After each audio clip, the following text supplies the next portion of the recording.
6 பாலுக்கு 2 ரன் ஆடணும். Last over போடுறதுக்கு சாஜி, ஸ்ட்ரைக்கில் சீனு தட்டிருக்காங்க. கேப்பில் போகுது. Chance for single.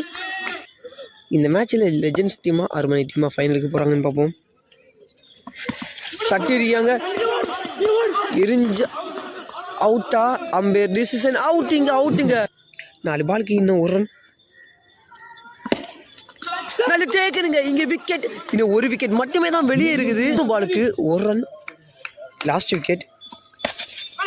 ஐயோ தப்பு பண்றாங்க. ஐயோ இங்க டாட் பால். 2 பாலுக்கு 1 ரன். மேட்ச் ஒரு ஒருத்தான மேட்சா போகுது. Great bowling. இங்க டாட் பால். 1க்கு 1. Great bowling. அம்பேர் டிசிஷன் என்ன? நாட் அவுட்டுங்க. ஐயோ